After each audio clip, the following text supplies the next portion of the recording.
తెలంగాణ మాజీ మంత్రి కేటీఆర్ అబద్ధాలు చెప్తూ గ్లోబల్స్ ప్రచారం చేస్తూ సీఎం రేవంత్ రెడ్డి కాంగ్రెస్ ప్రభుత్వంపై బురద జల్లుతున్నారని సీనియర్ నేత ఎడమ మోహన్ రెడ్డి విమర్శించారు. గతంలో ఎన్నికల సమయంలో ప్రభుత్వం కూలిపోతోందని, ఉప ఎన్నికలు వస్తాయని కేటీఆర్ మాట్లాడిన మాటలన్నీ అబద్ధాలకు తేలి భంగపాటుకు గురయ్యారని మండిపడ్డారు. ఇప్పుడు మళ్లీ సర్వేల పేరుతో ప్రజలను తప్పుదోవ పట్టించడానికి కేటీఆర్ ప్రయత్నిస్తున్నారని ఆయన సూటిగా ప్రశ్నించారు. తెలంగాణ రాష్ట్రంలో మాజీ మంత్రులు అటు కేటీఆర్ కావచ్చు, మరోవైపు హరీష్ రావు రాష్ట్ర ప్రభుత్వంపై ప్రత్యేకించి ముఖ్యమంత్రి రేవంత్ రెడ్డి పరిపాలనపై విషం చిమ్ముతున్నారని రంగారెడ్డి జిల్లా మహేశ్వరం నియోజకవర్గానికి చెందిన సీనియర్ కాంగ్రెస్ నేత ఎడమ మోహన్ రెడ్డి మండిపడ్డారు. ఇటీవలి కాలంలో పదే పదే అభివృద్ధిని అడ్డుకునేందుకు కుట్రలు చేస్తూనే మరోవైపు ముఖ్యమంత్రి లక్ష్యంగా రాష్ట్ర కాంగ్రెస్ ప్రభుత్వం కుప్పకూలిపోతుందని తరచుగా గోబెల్స్ ప్రచారం చేయడాన్ని కూడా ఆయన నేడు ఇక్కడ తీవ్రంగా ఖండించడం జరిగింది. కంటోన్మెంట్ ఎన్నికల సందర్భంగా కూడా ఈ ప్రభుత్వాన్ని విమర్శిస్తూ ఈ ప్రభుత్వం కేవలం 6 నెలల్లో కూలిపోతుందని, ఏడాదిలో కూలిపోతుందని కేటీఆర్ ప్రకటించి బొక్కబోర్ల పడ్డారని ప్రజలు నమ్మలేదని కూడా చెప్పారు. అదేవిధంగా దమ్ముంటే మున్సిపల్ ఎన్నికలు పెట్టాలని సవాల్ చేసి కూడా భంగపాటుకు గురయ్యారని, డిపాజిట్లు కూడా చాలా చోట్ల బీఆర్ఎస్ పార్టీకి రాలేదనే విషయాన్ని కూడా మోహన్ రెడ్డి సందర్భంగా గుర్తు చేశారు. ముఖ్యంగా వచ్చే సాధారణ ఎన్నికల్లో భారత రాష్ట్ర సమితి పార్టీ అధికారంలోకి రాబోతున్నదంటూ సర్వేలు వెల్లడిస్తున్నాయని కూడా కేటీఆర్ ప్రకటించడాన్ని కూడా మోహన్ రెడ్డి ఖండించారు. దాదాపు 188 కోట్ల రూపాయలను వెచ్చించి అటు సోషల్ మీడియా వర్గాలను అది కొనుగోలు చేసి వాళ్ళ చెప్పు చేతుల్లో ఉంచుకొని తమకు సర్వేలు అనుకూలంగా వచ్చేటట్టు రిపోర్ట్లు తెప్పించుకొని గోబెల్స్ ప్రచారం చేస్తున్నారని ఆయన విమర్శించారు. మరో 3 సంవత్సరాలు ఎలక్షన్ వెళ్లాల్సిన సమయం ఉన్న టైంలో ఇప్పుడు సర్వేలు బీఆర్ఎస్కు అనుకూలంగా ఉండడం ఏంటని కూడా ఆయన సూటిగా ప్రశ్నించారు.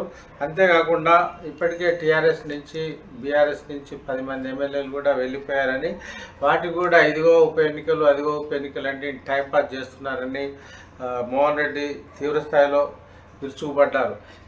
వీటన్నిటికీ అనర్థాలకు కారణం ఫస్ట్ కేటీఆర్ అయితే అటు మీసాలు గడ్డం పెంచుకొని మాట్లాడాలని కూడా మోహన్ రెడ్డి డిమాండ్ చేశారు. ఆ విధంగా అయితేనే ముఖ్యంగా బోడ మూతితో ఈ విధంగా చేయడం అనేది దాన్ని తాము తీవ్రంగా ఖండిస్తున్నామని, మైండ్ సరిగా పనిచేయాలంటే రాష్ట్ర ప్రజలను ప్రశాంతంగా ఉంచాలంటే ముందు కేటీఆర్ వైఖరిలో మాత్రం ఖచ్చితంగా మార్పు రావాల్సిందని ఆయన సవాల్ చేశారు. ఇక నుంచి అసందర్భంగా రేవంత్ రెడ్డి సర్కార్పై ప్రేలాపనలకు దిగితే మాత్రం కాంగ్రెస్ కార్యకర్తలు మాత్రం పెద్ద ఎత్తున బుద్ధి చెప్పడం ఖాయమని కూడా మోహన్ రెడ్డి హెచ్చరించారు. తెలంగాణ ప్రజలారా, తెలివితో మనం కూడా ఆలోచన చేసుకుందాం. కాంగ్రెస్ పార్టీ రేవంత్ రెడ్డి ప్రమాణ స్వీకారం చేసిన తెల్లారి నుంచి 6 నెలలనే కాంగ్రెస్ పార్టీ కూలిపోతుంది. బీజేపీ, టీఆర్ఎస్, ఎంఐఎం కలిసి కాంగ్రెస్ పార్టీ ఎమ్మెల్యేలను కొనుగోలు చేసి రేవంత్ రెడ్డిని ముఖ్యమంత్రి కుర్చీ మీకెళ్ళి దించుతాము అని కేటీఆర్ చెప్పిండు, పేలూరు అయిపోయిండు.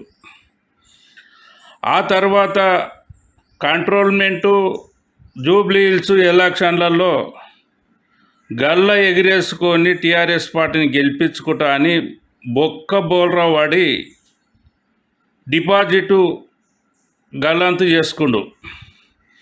ఇంకా ఆ తర్వాత మున్సిపల్ ఎలక్షన్లో రేవంత్ రెడ్డికి దమ్ముంటే పెట్టు, కార్పొరేషన్ ఎలక్షన్లో నీకు దమ్ముంటే పెట్టు అన్నాడు. సర్పంచ్ ఎలక్షన్లలో, కార్పొరేషన్ ఎలక్షన్లలో ఓట్లు ఎన్ని వచ్చినాయో, సీట్లు ఎన్ని వచ్చినాయో కేసీఆర్ ప్రచారానికి రాలేదు. హరీష్ రావు అబద్ధాలు ఆడుకుంటూ కేటీఆర్ అబద్ధాలు ఆడితే ప్రజల తీర్పు ఏమొచ్చిందో మీకు అందరికీ తెలుసు. ఈరోజు 3 ఏళ్ళు ముందే కాంగ్రెస్ పార్టీ గవర్నమెంట్ పోతుంది, టీఆర్ఎస్ గవర్నమెంట్ వస్తుంది అని సర్వేలు చెప్పిందంట. అరే రామ, నిన్న కవిత చెప్పింది కేటీఆర్ ఏదేమైనా వచ్చేసారి కాంగ్రెస్ పార్టీ మళ్ళా 100 సీట్లతో రేవంత్ రెడ్డి ముఖ్యమంత్రి కాబోతుండు.